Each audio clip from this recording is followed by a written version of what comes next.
hobi, yaitu berburu. Berburunya itu pakai anjing.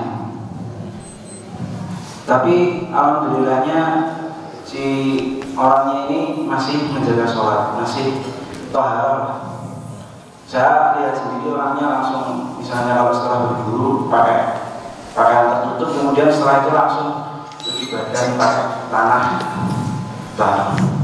Yang diburu kadang-kadang babi, karena mendapat laporan dari Gunung Kidul atau sekitarnya ada babi yang ini kemudian berburu di sana.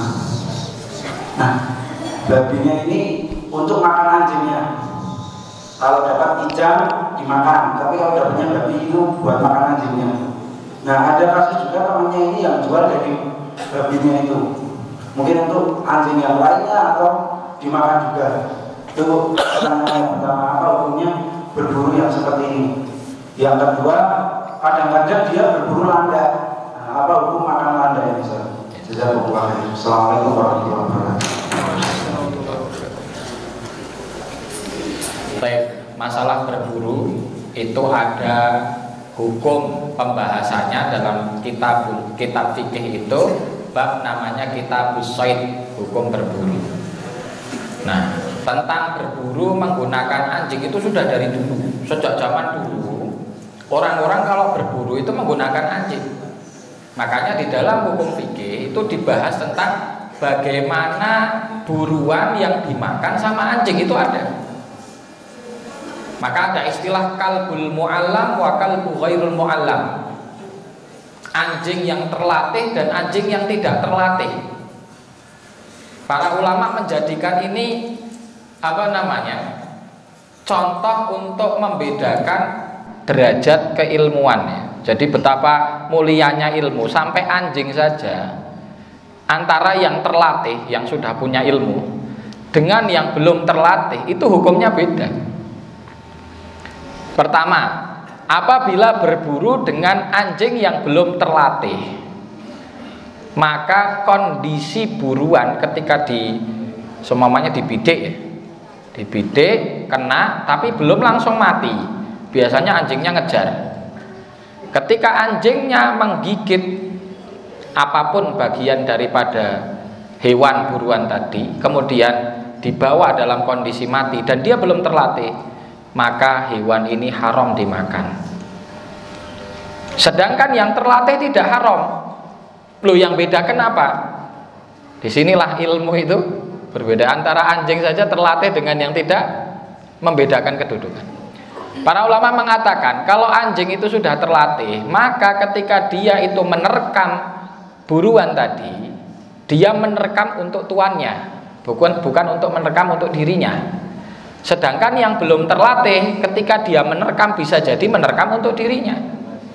Maka terbunuhnya hewan buruan tadi itu karena dibunuh sama si anjing ini untuk dirinya, sehingga hukumnya hukum bangkai, dan bangkai haram untuk dimakan.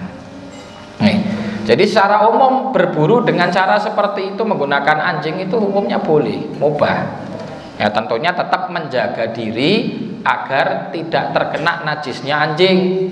Kalau terkena najisnya anjing ya tetap dicuci 7 kali dan ditambah 1 kalinya dengan tanah.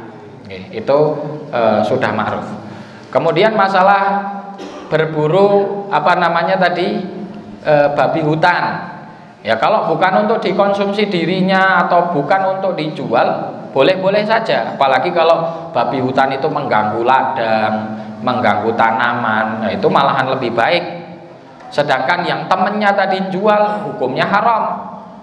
Ya, karena Allah Subhanahu wa taala ketika mengharamkan sesuatu untuk dimakan, maka Allah mengharamkan pula untuk mengambil keuntungan darinya. Masuk di dalamnya khamr. Khamr haram untuk diminum. Ya tidak boleh jual khamr. Ada warung-warung itu bilang gini, nggih kula niku memang sadean ciu, tapi kula mboten ngunjuk kok. Nggih jenengan mboten ngunjuk tapi jenengan ngambil keuntungan dari itu, tetap haram. Itu seperti Bani Israel, dilarang makan lemak daripada hewan ternak. Maka dia mengatakan kepada nabinya, kita enggak makan kami cuman apa? Kami nggak makan, kami cuman menjual lemak tadi gitu. Maka Allah Subhanahu wa taala laknat Bani Israel gara-gara itu. Jadi hukumnya haram jual daging babi tadi, baik itu untuk makan orang atau untuk makan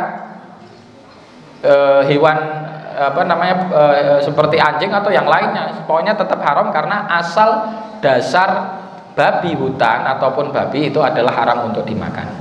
Kemudian pertanyaan yang kedua, landak.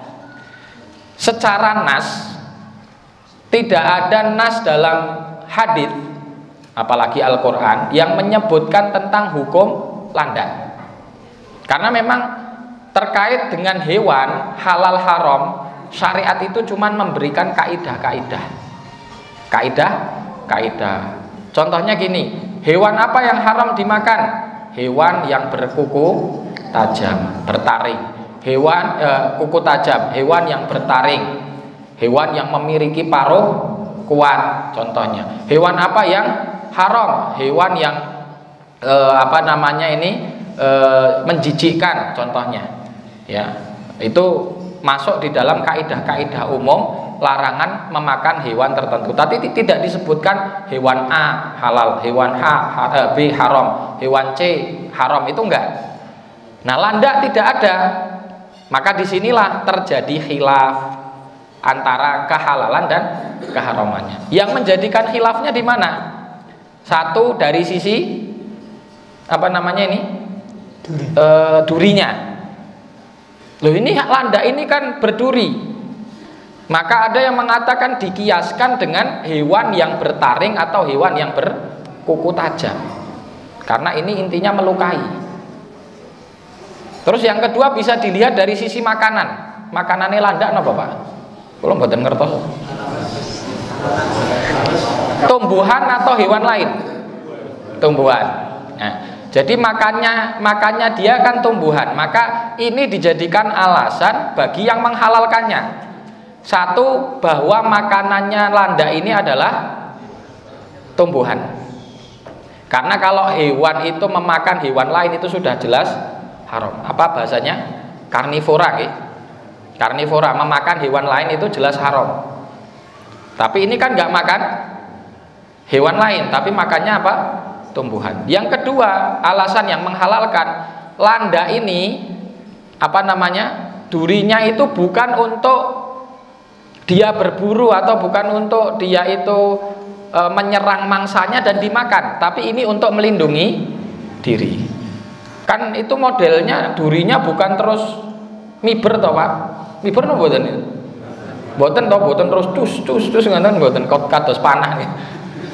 Itu kan untuk melindungi diri. Kalau dia mau dimakan mangsa baru dia menegakkan durinya sehingga dia aman. Nah, inilah kemudian yang menjadikan alasan karena dia satu makan tumbuhan, yang kedua duri ini tidak untuk menyerang hewan lain, maka ini tetap dikategorikan halal. Kalau nggak salah ini pendapat mazhab Syafi'i dalam masalah kehalalan landak. Paham nggih? Monggo jenengan badhe mendhet sing pundi? Ini banyak sate landak. Tapi saya punya pertanyaan ya. Nyembelih terus pundi niku, Pak? Ya sir ngoten.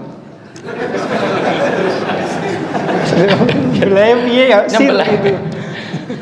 Niku diternak napa nganu niku? Diternak nggih? Iya, diternak. Kalau buruan itu ndak harus disembelih. Hewan buruan itu kalau semuanya kita punya landak pelinteng, dipelinteng mati mboten? Dipanah atau ditembak mati nggak perlu disembelih, udah halal. Tapi kan masalahnya kalau ketangkap hidup-hidup itu kan harus disembelih. Nah, itu saya tidak mudeng itu gulune itu sebelah mana itu. Ya, tapi tetap disembelih, itu harus disembelih. Pernah kita lihat menyembelih landak itu pakai peralon itu. Kemudian landaknya itu masuk peralon itu. Set gini tinggal muncul kepalanya tok. Nah, itu tinggal pegang kepalanya disembelih. Itu lehernya berarti yang disembelih. Iya, leher.